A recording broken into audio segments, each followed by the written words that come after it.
নমস্কাৰ ষ্টুডিঅ'ত মই প্ৰিয়ংকা নিজৰ সন্তানৰ মৃতদেহ লৈ ন্যায় বিচাৰি প্ৰতিবাদ কৰিবলগীয়া হৈছে গুৱাহাটীৰ ৰাজপথ আৰক্ষী বিভাগ থকাৰ পিছতো এতিয়াও গ্ৰেফতাৰ নহল অভিযুক্ত কোন দিশে গতি কৰিছে গুৱাহাটী মহানগৰৰ আৰক্ষী আত্মহত্যা কৰা ছাত্ৰীৰ মৃতদেহ লৈ প্ৰতিবাদ কৰাৰ পিছতো মৌন গুৱাহাটী আৰক্ষী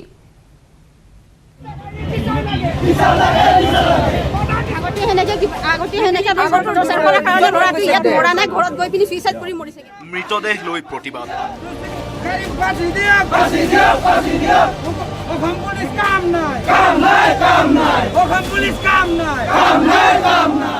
খোল খাইছে মডাৰ্ণ ইংলিছ স্কুলৰ লজ্জিত অধ্যায় ন্যায় বিচাৰি বিদ্যালয়ৰ সন্মুখত তীব্ৰ প্ৰতিবাদ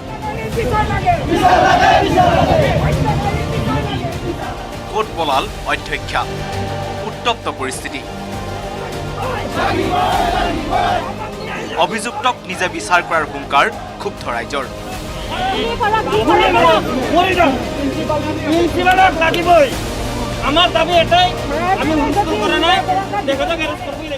ছাত্ৰীগৰাকীৰ মৃত্যুৰ পিছতো ন্যায় পোৱা নাই দুৰ্ভগীয়া পৰিয়ালটোৱে অৱশেষত মৃতদেহ লৈ মডাৰ্ণ ইংলিছ স্কুলৰ সন্মুখত প্ৰতিবাদ কৰিবলগীয়া হ'ল স্থানীয় ৰাইজে আৰক্ষীৰ ৰহস্যজনক ভূমিকাৰ পিছতেই সন্ধানহীন হৈছে অধ্যক্ষাগৰাকী এজাহাৰৰ নামত উদালবাক্ৰা আৰক্ষীৰ হাৰাশাস্তি অভিযুক্তৰ প্ৰতি অকাপত দৰত কিয় আৰক্ষীৰ ৪৮ ঘণ্টাৰ পিছতো আটক কৰা নাই অধ্যক্ষাক এটা এটাকৈ খোল খাইছে মডাৰ্ণ ইংলিছ স্কুলৰ অতীতৰ কাহিনী অধ্যক্ষাৰ মানসিক নিৰ্যাতনৰ বাবেই আত্মহত্যাৰ পথ বাছি ল'লে নেকি ছাত্ৰীগৰাকীয়ে ৰাইজক বিচাৰ লাগে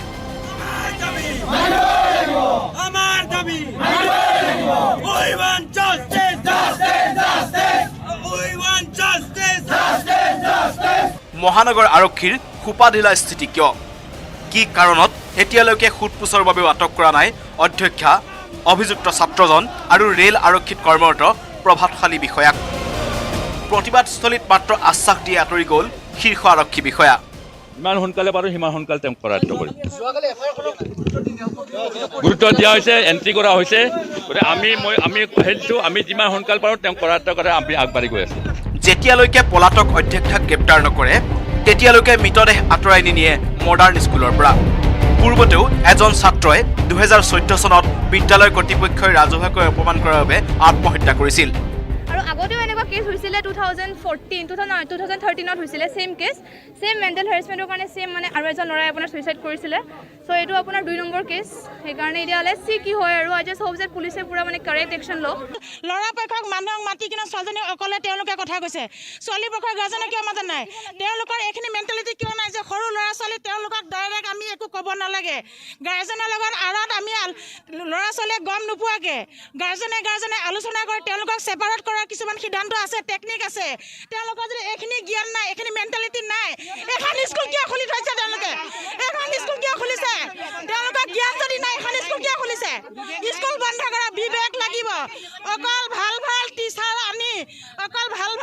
আনি অকল কিতাপত থকা কিতাপখিনি মেথমেটিক্সখিনি বুজোৱাটো এখন স্কুল নহয় মহানগৰ আৰক্ষীৰ ওপৰত বিশ্বাস নাই দুৰ্ভগীয়া পৰিয়ালটোৰ ন্যায়টো দূৰৰে কথা ওলোটাই দুৰ্ভগীয়া পৰিয়ালটোকে হাৰাশাস্তি কৰিলে উদালবাক্ৰা আৰক্ষীয়ে এতিয়াও আৰক্ষীয়ে মুকলি কৰি দিয়া নাই অধ্যক্ষাৰ ৰুমত ঘটা ঘটনাৰ ভিজুৱেল লুকুৱাই ৰাখিছে ছুচাইড নোটো কেনেকৈ ভৰসা কৰিব মহানগৰ আৰক্ষীক মৃতদেহ লৈ প্ৰতিবাদ কৰাৰ পিছতো লাজ পাবনে মহানগৰ আৰক্ষীয়ে বশিষ্ঠৰ পৰা উৎপল হালৈৰ report news 18 Assam north east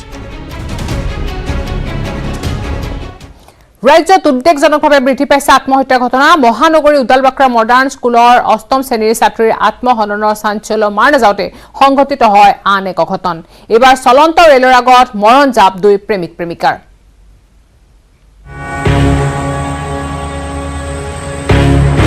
ৰেলৰ আগত পৰি আত্মহত্যা প্ৰেমিক প্ৰেমিকাৰ ৰঙিয়াত সংঘটিত হৈছে হৃদয় বিদাৰক ঘটনা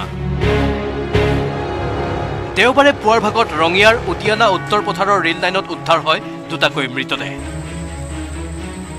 স্থানীয় লোকে মৃতদেহ দুটা প্ৰত্যক্ষ কৰি আৰক্ষীক খবৰ দিয়াত আৰক্ষীয়ে উদ্ধাৰ কৰে মৃতদেহ দুটা জানিব পৰা মতে প্ৰেমৰ বাবে আত্মহত্যাৰ পথ বাছি লয় 2 প্ৰেমিক প্ৰেমিকা নিহত যুৱকজন মঙ্গলদৈৰ মইনুল হক আৰু কিশোৰীগৰাকী ৰঙিয়াৰ উদিয়ানাৰ বুলি জানিব পৰা গৈছে উল্লেখযোগ্য যে দীৰ্ঘদিন ধৰি যুৱকজন ৰঙিয়াত ভাড়াঘৰত আছিল। এনে ল'ৰাটো কৰ্মবিৰত থকা বুলি জানো যে জিতুলালিৰ দোকানত তাৰমানে এণ্টি ৰোডৰ যে নুৰুদ্দিন পথৰ যিটো নেকি দোকান আছিল জিতুলালি তেওঁক তাত থকা বুলি জানো। তেওঁৰ ঘৰ অৰিজিনেল মঙলদৈত বুলি গম পাইছোঁ আৰু এনে বুলি ভাবিছোঁ। আৰু ছোৱালীটো আমাৰ ইয়াৰে, ছোৱালীটো উদিয়ানা গাঁৱৰ জেঙাতলা চুবুৰীৰ হয়। কি কাৰণত প্ৰেমিক প্ৰেমিকাই আত্মহত্যাৰ পথ বাছি ল'লে এতিয়াও জানিব পৰা হোৱা নাই। ঘটনাস্থলীতো উদ্ধাৰ হোৱা নাই ছুইচাইড নোট। ঘটনাস্থলীৰ পৰা যুৱকজনৰ ছিন্ন মুণ্ডসহ মৃতদেহ উদ্ধাৰ হৈছে। ইফালে আৰক্ষীয়ে মৃতদেহ উদ্ধাৰ কৰি মৰণোত্তৰ পৰীক্ষাৰ বাবে প্ৰেৰণ কৰিছে। এই ঘটনাক লৈ ৰঙিয়াত শোকৰ ছাঁ পৰিছে। ৰঙিয়াৰ পৰা ইনামুল ইছলামৰ report, news 18 Assam north east. ৰাজ্যত আজি নিশাৰে পৰা প্ৰযোজ্য হ'ব নতুন এছপি। নিশা 10:30 বজাত সকলো দোকান পোহাৰ বন্ধ কৰাৰ পিছতে 11:30 বজাৰ পৰা আৰম্ভ হ'ব সান্ধ্য আইন। ইপিনে 31 ডিচেম্বৰৰ দিনটোক ৰেহাই দিয়া হৈছে কাৰফিউৰ পৰা।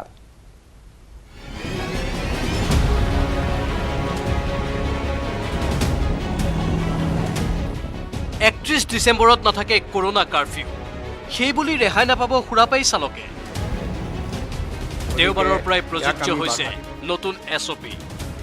অমিক্ৰণে বিশ্বজুৰি আতংকৰ সৃষ্টি কৰাৰ সময়তে কৰোনাৰ সংক্ৰমণ ৰোধ কৰিবলৈ ৰাজ্য চৰকাৰ পুনৰ সাজু হৈছে। বিভিন্ন নিষেধাজ্ঞা জাৰি কৰি চৰকাৰে নতুন এছপি ঘোষণা কৰিলেও 31 ডিচেম্বৰত দিছে শিথিলতা। পিছে সুৰাপাই চালকসকল সাৱধান হওক। মুখ্যমন্ত্ৰীৰ দুৰ্ঘটনাবিহীন নতুন বছৰৰ লক্ষ্য পূৰণৰ বাবে সুৰাপাই চালকৰ বিৰুদ্ধে 31 ডিচেম্বৰৰ নিশাও চলিব অভিযান। ইতিমধ্যে সুৰাপান কৰি যান বাহন চলোৱা লোকৰ বিৰুদ্ধে ৰাজ্যত আৰম্ভ হৈছে ব্যাপক অভিযান। যোৰহাটতো জিলা প্ৰশাসন, পৰিবহণ বিভাগ আৰু আৰক্ষীয়ে জিলাখনৰ বিভিন্ন স্থানত সুৰাপাই চালকৰ বিৰুদ্ধে অভিযান চলাইছে। 5টা চাৰ্কলত চলি আছে একেলগে। তো আমি এইকেইদিন চলাই থাকিম ৰাতি। সুৰাপাই চালকৰ কাৰণে আমি বিভিন্ন ধৰণে কৰিছোঁ। দেখিছে আপুনি বাছত হেল্পলাইন নাম্বাৰ দি দিছোঁ। সুৰাপান কৰি বাহন চলোৱা চালকক বিহিব 10,000 টকাৰ জৰিমনা। বাতিল হ'ব সুৰাপাই চালকৰ অনুজ্ঞাপত্ৰ। বনভোজ দলৰ গাড়ীসমূহতো অভিযান চলাব আৰক্ষীয়ে। সুৰাপাই চালকৰ বিৰুদ্ধে অভিযোগ দিবলৈ বিশেষ ফোন নম্বৰৰো ব্যৱস্থা কৰিছে যোৰহাট জিলা পৰিবহণ বিভাগে। মানে চালকক আমি নাকি লগাবৰ কাৰণে পুৰা চব ফালৰ পৰা চেষ্টা কৰিছোঁ। হয়, ব্যৱস্থা তেওঁলোকৰ 10,000 টকা ফাইন হ'ব আৰু আমি নন এফআইআৰ কেছ দিব আমাৰ পুলিচক গোটাম এতিয়া, আৰু আপোনাৰ ড্ৰাইভিং লাইচেন্স ছাছপেণ্ড হ'ব। নতুন এছপি অনুসৰি নিশা 11:30 বজাৰ পৰা পুৱা 6 বজালৈ থাকিব নৈশ সান্ধ্য আইন। লগতে মাস্ক পৰিধান কৰাটো সম্পূৰ্ণ বাধ্যতামূলক। মাস্ক নিপিন্ধিলে 1000 টকাৰ জৰিমনা বিহিব আৰক্ষী প্ৰশাসনে। চালকৰ মাজত সজাগতা সৃষ্টিৰ বাবে দেওবাৰে গুৱাহাটীৰ গণেশগুৰিত এক সজাগতা আমি দেখিছোঁ কেইবছৰমান আগত আমি ভয়ানমা দলটোক আমি পথ দুৰ্ঘটনাত হেৰুৱাই দিছোঁ। 31 ডিচেম্বৰৰ নিশা উদযাপন কৰাক লৈ সাৱধানবাণী দিছে গুৱাহাটী মহানগৰ আৰক্ষীয়ে।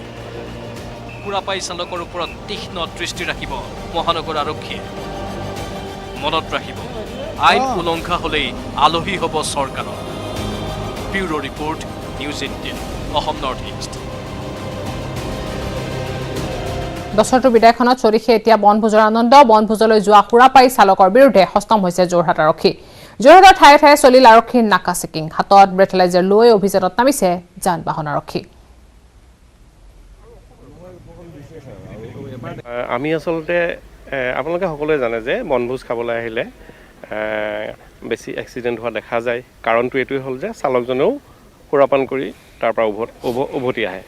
গতিকে সেই উদ্দেশ্য আগত লৈ পেলাই আমি বনভোজ খাই যিসকল উভতনি যাত্ৰাত আছে তেওঁলোকৰ ড্ৰাইভিং ছিটত যোনজন বহি আছে চালকজন দেই, অকল চালকজনহে আমি চেক কৰিছোঁ। অকল চালকজনহে আমাৰ চোৱাৰ নিৰ্দেশ আছে। গতিকে তেখেতক যদি আমি মেচিনৰ যিটো লিমিট আছে তাৰ ওপৰত পাইছোঁ, তেওঁলোক কেছ বুক কৰিছোঁ। এতিয়া 3টা কেছ বুক কৰিলোঁ।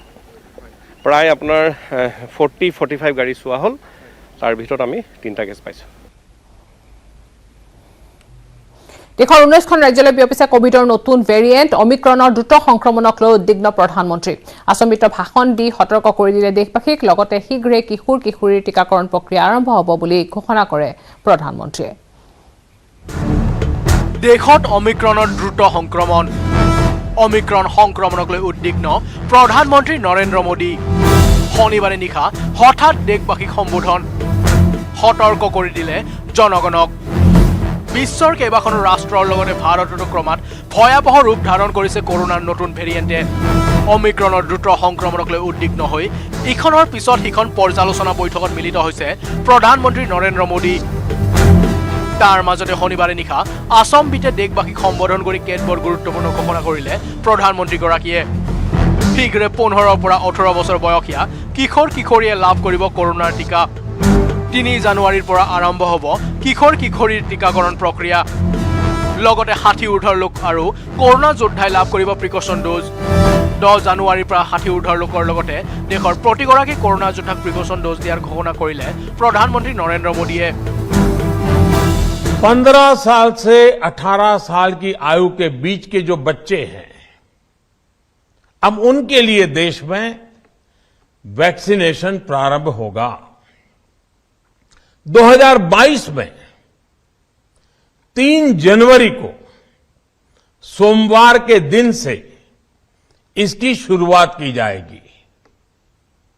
ये फैसला कोरोना के खिलाफ देश की लड़ाई को तो मजबूत करेगा ही, स्कूल कॉलेजों में जा रहे हमारे बच्चों की और उनके माता पिता की चिंता भी कम करेगा।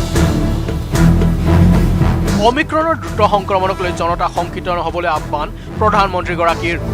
অৱশ্যে মাস্ক পৰিধান কৰাৰ লগতে কোভিডৰ সকলো নীতি নিয়ম সুচাৰুৰূপে পালন কৰি মহামাৰীৰ সৈতে মোকাবিলা কৰিবলৈ আহ্বান জনালে দেশৰ জনগণক। কিয়নো সাৱধান সজাগতাৰ লগতে ভেকচিনে হৈছে কোভিড বিৰোধী যুদ্ধৰ একমাত্ৰ অস্ত্ৰ। कि व्यक्तिगत स्तर पर सभी दिशा निर्देशों का पालन कोरोना से मुकाबले का बहुत बड़ा हथियार है। और दूसरा हथियार है वैक्सीनेशन। हमारे देश ने भी इस बीमारी की गंभीरता को समझते हुए बहुत पहले वैक्सीन निर्माण पर मिशन मोड में काम करना शुरू कर दिया। আনফালে জাইকবডিৰ পিছত এইবাৰ শিশুৰ বাবে অনুমোদন পালে আন এক ভেকচিনে। বিপদ কালত 12 পৰা 18 বছৰ বয়সৰ কিশোৰ কিশোৰীক দিবলৈ ভাৰত বায়'টেকে প্ৰস্তুত কৰা ভেকচিনক মান্যতা দিলে drug control general of India চমুকৈ DCGIয়ে। উল্লেখ্য যে ভাৰতত এই পৰ্যন্ত কৰোনাৰ নতুন ভেৰিয়েণ্ট অমিক্ৰণত আক্ৰান্ত হৈছে 4 শতাধিক লোক। 19খন অমিক্ৰণ সংক্ৰমিত ৰাজ্যৰ 108 জন আক্ৰান্তৰে শীৰ্ষত আছে মহাৰাষ্ট্ৰ। দ্বিতীয় স্থানত আছে ৰাজধানী দিল্লী। ইখনৰ পিছত সিখন ৰাজ্যলৈ কৰোনাৰ নতুন ভেৰিয়েণ্টে গা কৰি উঠাত শংকিত হৈ পৰিছে দেশৰ জনতা। অৱশ্যে তাৰ মাজতে পুনৰবাৰ দেশবাসীক অভয়বাণী দিলে প্ৰধানমন্ত্ৰী নৰেন্দ্ৰ মোদীয়ে। News desk report, news 18 Assam north east. আপস্পাক লৈ নাগালেণ্ডত 5জনীয়া কমিটি গঠন। কেন্দ্ৰীয় গৃহ মন্ত্ৰণালয়ে গঠন কৰিলে 5জনীয়া কমিটি। কেন্দ্ৰীয় গৃহ মন্ত্ৰণালয়ৰ যুটীয়া সচিবৰ নেতৃত্বত কমিটি গঠন কৰা হৈছে। কমিটিত থাকিব নাগালেণ্ডৰ মুখ্য সচিব, নাগালেণ্ডৰ আৰক্ষী সঞ্চালক প্ৰধান, আছাম ৰাইফলছৰ মহাপৰিদৰ্শক আৰু CRPFৰ এজন প্ৰতিনিধি। 45 দিনৰ ভিতৰত কমিটিয়ে দাখিল কৰিব লাগিব প্ৰতিবেদন। কেন্দ্ৰীয় গৃহ মন্ত্ৰণালয়ৰ হাতত দাখিল কৰিব লাগিব প্ৰতিবেদন।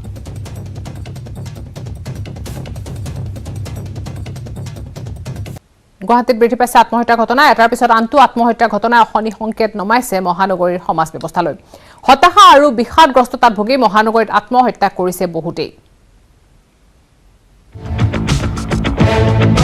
গুৱাহাটীত বৃদ্ধি পাইছে আত্মহত্যাৰ ঘটনা। 365 দিনত আত্মহত্যা কৰিছে 373 জনে। কিয় বৃদ্ধি পাইছে ইচ্ছা মৃত্যুৰ প্ৰৱণতা? গুৱাহাটী মহানগৰীত প্ৰতিদিনে উদ্বেগজনকভাৱে বৃদ্ধি পাইছে আত্মহত্যাৰ ঘটনা। কি কাৰণত আত্মহত্যাৰ পথ বাছি লৈছে বহু লোকে? ভয়াৱহ হাৰত বৃদ্ধি পোৱা আত্মহননৰ ঘটনা সম্পৰ্কত গুৱাহাটী মহানগৰ যুটীয়া আৰক্ষী আয়ুক্ত পাৰ্থ সাৰথী মহন্তই প্ৰকাশ কৰা তথ্য অনুসৰি চানমাৰীত আত্মহত্যা কৰা লোকৰ সংখ্যা 8 জন, গীতানগৰত আত্মহত্যা কৰা লোকৰ সংখ্যা 4, নুনমাটিত আত্মহত্যা কৰা লোকৰ সংখ্যা 26, প্ৰাগজ্যোতিষপুৰত আত্মহত্যা কৰা লোকৰ সংখ্যা 8, সাতগাঁৱত আত্মহত্যা কৰা লোকৰ সংখ্যা 20, পাণবজাৰত আত্মহত্যা কৰা লোকৰ সংখ্যা 2, পল্টন বজাৰত আত্মহত্যা কৰা লোকৰ সংখ্যা 25, লতাশিলত আত্মহত্যা কৰা লোকৰ সংখ্যা 12, দিছপুৰত 42, ভঙাঘৰত 8, বশিষ্ঠত 21, হাতীগাঁৱত 20, খেত্ৰীত 17 আৰু সোণাপুৰত আত্মহত্যা কৰা লোকৰ সংখ্যা 19 জন।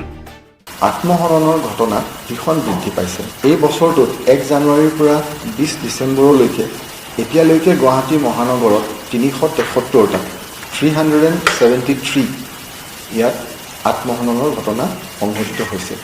এইটো এটা আমি অতি উদ্বেগজনক কথা।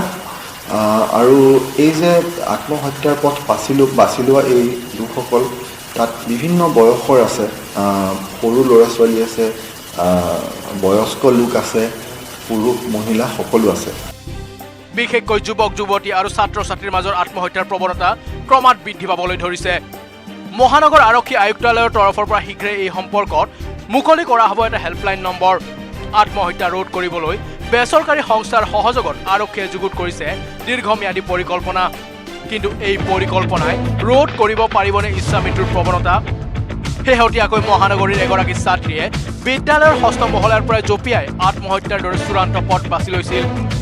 মনোৰোগ বিশেষজ্ঞসকলৰ মতে বহুসংখ্যক আত্মহত্যাৰ ঘটনাৰ মূল কাৰণ হৈছে বিষাদগ্ৰস্ততা।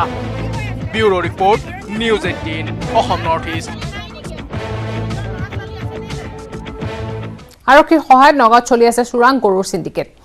নগাঁও বৰঘাট আৰক্ষী চকীৰ একাংশ দুৰ্নীতিগ্ৰস্ত আৰক্ষীৰ সহায়ত চলি থকা গৰু চুৰি চিণ্ডিকেটৰ কথা ফাদিল কৰিলে খুদ নগাঁৱৰ আৰক্ষী অধীক্ষক আনন্দ মিশ্ৰই। সৰিয়হৰ দুলিতে ভোট, গৰু চিণ্ডিকেটত জড়িত আৰক্ষীৰ জোৱান। এইবাৰ আৰক্ষীৰ বিৰুদ্ধে অভিযান আনন্দ মিশ্ৰৰ।